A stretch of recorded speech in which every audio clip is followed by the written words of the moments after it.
Operation Ganapati Besra Maoist అగ్రనేతల కోసం ముమ్మర వేట 4 రాష్ట్రాల్లో భద్రతా బలగాల గాలింపంట. అమ్మా ఇప్పుడు ఎప్పుడు దొరుకుతాడే? ఆపరేషన్ గణపతి బెస్రా మావోయిస్టు అగ్రనేతల కోసం ముమ్మర వేట 4 రాష్ట్రాల్లో భద్రతా బలగాల గాలింపు. కేంద్ర ప్రభుత్వం చేపట్టిన ఆపరేషన్ కగార్తో మావోయిస్టు పార్టీ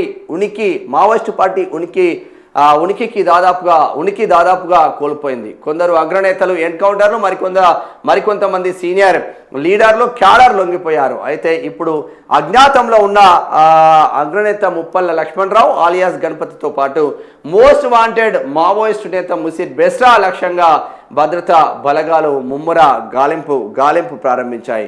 వీరి ఆచూకీ కోసం భారీ ఆపరేషన్ను చేపట్టాయి. రాష్ట్రాల సరిహద్దుల్లో సాగుతున్న ఈ జాయింట్ ఆపరేషన్లో కేంద్ర ప్రభుత్వ ఆదేశాల మేరకు 4 రాష్ట్రాల ప్రత్యేక బలగాలు రంగంలోకి దిగాయి.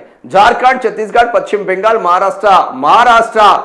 మహారాష్ట్ర రాష్ట్రాల్లోని దట్టమైన అడవి ప్రాంతాలను, సరిహద్దు గ్రామాలను బలగాలను పూర్తిగా తమ ఆధీనంలోకి తీసుకున్నాయి. కేంద్ర పారామిలిటరీ దళాలు, సిఆర్పిఎఫ్, కోబ్రా కమాండోలు ఆయా రాష్ట్రాల స్థానిక పోలీసు బలగాలతో కలిసి వ్యూహాత్మక ప్రాంతాల్లో భారీ ఎత్తున కూంబింగ్ నిర్వహిస్తున్నాయి. అనుమానిత ప్రాంతాల్లో విస్తృతంగా తనిఖీలు చేపట్టడంతో పాటు అంతర్రాష్ట్ర సరిహద్దుల గుండా ఎవరు తప్పించుకోకుండా గట్టి బందోబస్తు చెక్ పోస్టులను ఏర్పాటు చేశారు. అగ్రనేతలే లక్ష్యంగా తుది అడుగులు. గణపతి, మిసిర్ బెస్రా లాంటి వారు ఈ 4 రాష్ట్రాల పరిధిలోని సురక్షిత ప్రాంతాల్లో లేదా అడవుల్లో ఆశ్రయం పొంది ఉండవచ్చనే అనుమానంతో భద్రతా బలగాలు అనుమానమున గాలిస్తున్నాయి. గణపతి, మిసిర్ బెస్రాలు లొంగిపోతే లేదా దొరికిపోతే మావోయిస్ట్ పార్టీ అంతమైనట్లేనని కేంద్ర భద్రతా సంస్థలు విశ్వసిస్తున్నాయి.